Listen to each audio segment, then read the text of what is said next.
Hello everyone, welcome to our channel education hotspot. तो इस video में हम लोग MSOE 1 के इम्पॉर्टेंट टॉपिक जो कि है हमारा ओपन एंड डिस्टेंस लर्निंग पे बात करेंगे।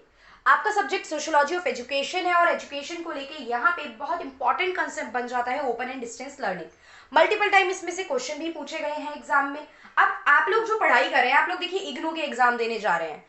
The course which you have enrolled is from the IGNOU. It's Indira Gandhi National Open University ना, तो it is a open course, open learning, distance learning की बात की जा रही है।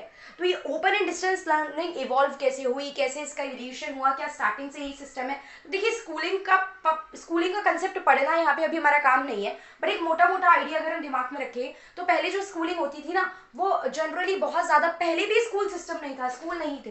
पहले क्या होता था, आपके जो भी ये होली प्लेसेस होते हैं ना, वहां पे लोग टीचिंग देते थे और जनरली जो टीचिंग होती थी that is regarding the basic practical knowledge है, अस्त्र शस्त्र की नॉलेज है, ज्ञान वेद पुराण के बारे में बताया जा रहा है। ठीक है, ये बेसिक नॉलेज, अपने धर्म का प्रचार करती हुई नॉलेज जो थी वो ज्यादातर दी जाती थी। और जैसे देखो, आपने देखा कि आपको क्या हो गया, आप वन में जंगलों में जाके सीख रहे हो, तो वहां पे किसी गुरु के आश्रम में जाके रह के सीख रहे हो।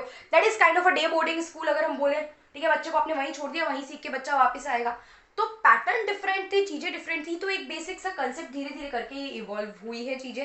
देन स्कूलिंग सिस्टम आया, अलग अलग सब्जेक्ट इंट्रोड्यूस होने स्टार्ट हुए, उसमें भी फिर धीरे धीरे ओपन लर्निंग का कंसेप्ट आया। ये सिर्फ इंडिया की बात नहीं है, ये all over pan world level पे बात कर रहा है। ठीक है, ओपन लर्निंग की जब हम बात करते हैं तो इसका क्या मतलब है कि आप लोग अपने बाकी काम के साथ, आप जॉब कर रहे हो, आप अपने घर संभाल रहे हो, आप घर देख रहे हो, आप अपनी बाकी रिस्पॉन्सिबिलिटी के साथ भी अपनी पढ़ाई कंटिन्यूटी में रख सकते हो। This is what open education is all about. You do not need to compromise your study, मतलब with regarding to your work, with regarding to your family pressure something. कुछ भी चीजों की वजह से आपको अपनी पढ़ाई के साथ कॉम्प्रोमाइज करने की जरूरत नहीं है। This is what is open distance learning is all about. तो अगर हम मीनिंग देखें तो it refers to approach to learning to free learners from time and place constraint. भाई हम जा नहीं सकते, हम जाने आने में टाइम इतना लग जाता है, इतना टाइम नहीं है, 5-6 घंटे वहां बैठेंगे नहीं। तो ये आप क्या कर रहे हो, आपकी क्लासेस थोड़ी लगती है, आप लोगों को किसी कॉलेज में थोड़ी जाना पड़ रहा है। ठीक है, अभी आप क्या करो, लास्ट मोमेंट पे पढ़ के सारा एग्जाम दे के आ रहे हो, वरना नहीं लास्ट मोमेंट पे पढ़ेंगे। जो जिन बच्चों ने पहले से पढ़ रखा है उन्होंने पहले बुक रेफर करके पढ़ाई कर ली होगी। तो टाइम और प्लेस का कोई कंस्ट्रेंट नहीं है, कभी भी पढ़ो, कहीं भी पढ़ो, किसी भी टाइम पढ़ो, that is up to you. फिर यहाँ पे बोला जाता है it is a way of combining work and family responsibilities with educational opportunities. आपके काम और फैमिली की रिस्पॉन्सिबिलिटी को अपनी पढ़ाई के साथ आप मैनेज कर सकते हो।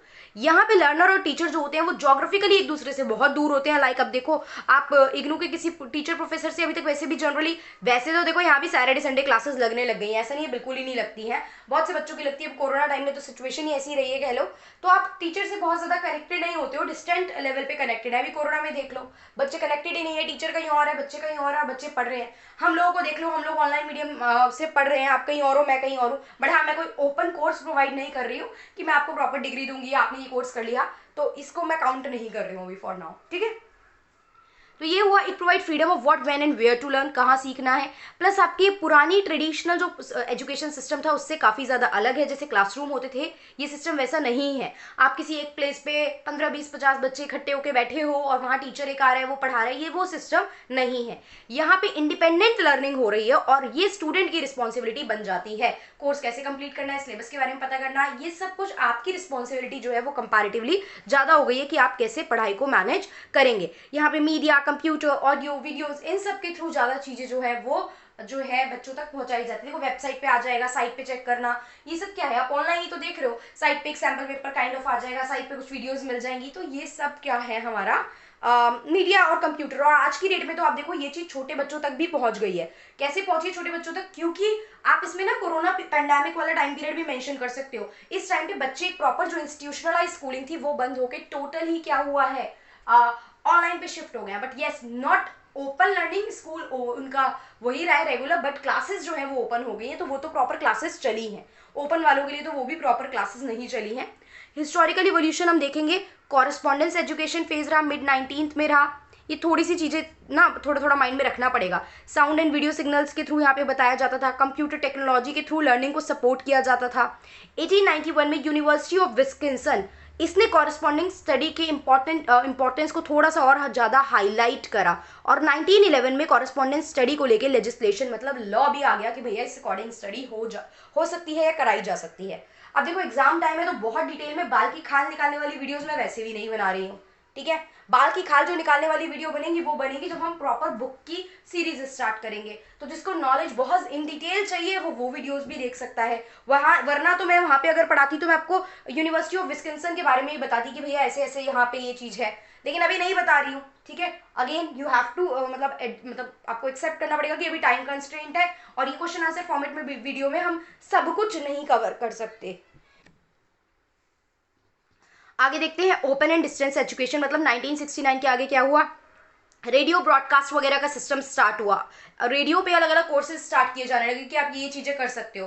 तो जो AIR वाला जो पर्टिकुलर यूनिवर्सिटी ऑफ AIR थी उसने अरेंज करे प्रोफेसर यूनिवर्सिटी ऑफ विस्कॉन्सिन से अलग अलग एजुकेशनल टॉपिक से आपको ऑनलाइन ही मतलब आप सुनेंगे और आप कंटेंट रेडी करेंगे। देखो जैसे ना मैं नॉर्मल से बताऊँ तो कृषि को लेके बहुत ज़्यादा कोर्सेज आज की डेट में भी ना रेडियो पे चलाए जाते हैं कि आपको बीज की नॉलेज दी जाती है, सिंचाई की नॉलेज दी जाती है।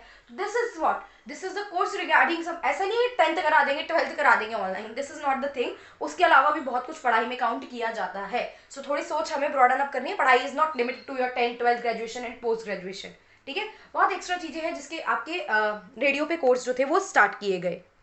इसके बाद वर्चुअल एजुकेशन की बात की गई 1990s के समय, क्योंकि कंप्यूटर टेक्नोलॉजी डेवलप हो गई थी तो वेब बेस्ड डिस्टेंस इंस्ट्रक्शन मिलने लगी थी। आप यहाँ बैठ के सारी जगह वेबसाइट वगैरह देख के आप हर जगह के बारे में जान सकते हो, सारी यूनिवर्सिटी के बारे में जान सकते हो, कोर्स ऑफर जान सकते हो, उनका करिकुलम जान सकते हो। सो इसके थ्रू चीज़ें जो थी वो लोगों तक बच्चों तक प्रोवाइड कराई जाने लगी थी।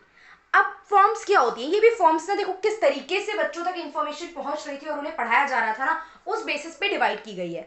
अगर मैं फर्स्ट जनरेशन की बात करूं जिसको कॉरेस्पॉन्डेंस मॉडल बोला गया, तो यहाँ पे प्रिंटेड मटेरियल मतलब जेरोक्स वगैरह आप बच्चों को प्रोवाइड करा दोगे चीज़ों की एंड बच्चा उससे पढ़ेगा। सेकेंड जनरेशन मल्टीमीडिया मॉडल, आप थोड़ा सा रिफाइंड प्रिंट मटेरियल अच्छे से बच्चों को प्रोवाइड कराओगे, ऑडियो वीडियो कैसेट्स दे दोगे बच्चों को सो दैट वो कोर्स करे। आज की डेट में आप देखते हो आपको कोई क्या कह रहा है कि अगर आपको ये कोर्स करना है यूट्यूब पे ये कोर्स या कहीं पे भी ये कोर्स अवेलेबल आपको है, मैंने आपको बहुत सारी वीडियोज दे दी, मैंने आपको क्या दे दिया एक पर्टिकुलरली एक लिंक दे दिया, कुछ दे दिया और मैंने बोला कि ये सारी वीडियोस अवेलेबल है, ये आप देख सकते हो, या फिर कंप्यूटर बेस्ड इंफॉर्मेशन हो गई।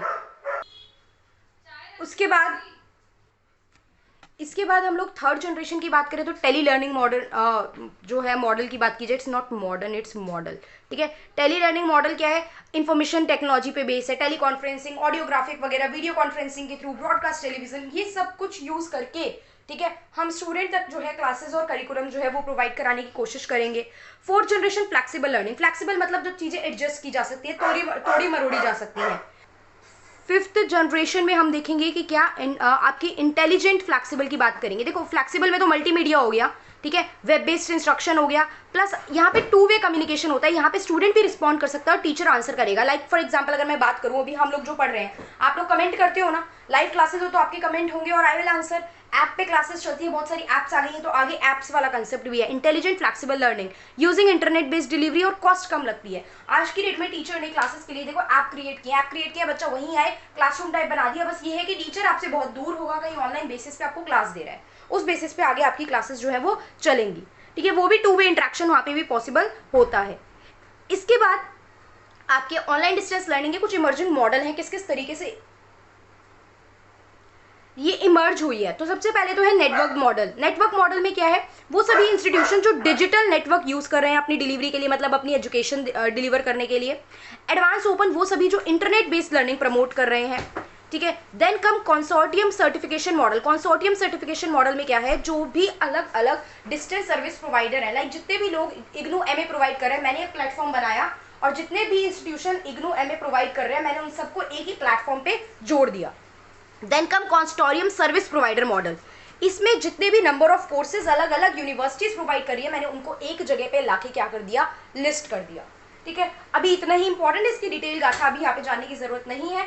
अब बाकी देखो चीजें क्या पूछी जाती है, ग्रोथ मतलब इमर्जिंग मॉडल पूछे जाएं, किस तरीके से इवोल्यूशन हुआ ये पूछा जाए, वो डिपेंड करता है, ठीक है। तो अभी आप लोगों को इतना ही पढ़ना है। इसके अलावा मैं 1-2 टॉपिक हो सकता है, अगर इसकी कुछ और इंपॉर्टेंट हुए तो वो ऑडियो फॉर्म में भेज दूंगी आप लोगों को कि क्या प्रॉब्लम आती है, इक्विटी एंड एक्सेस सब तक बराबर नहीं पहुंच पाता है, टेक्निक अलग अलग क्या यूज हो रही है, ये सब बातों की मैं आपके साथ एक और पर्टिकुलरली ऑडियो या वीडियो शेयर कर दूंगी।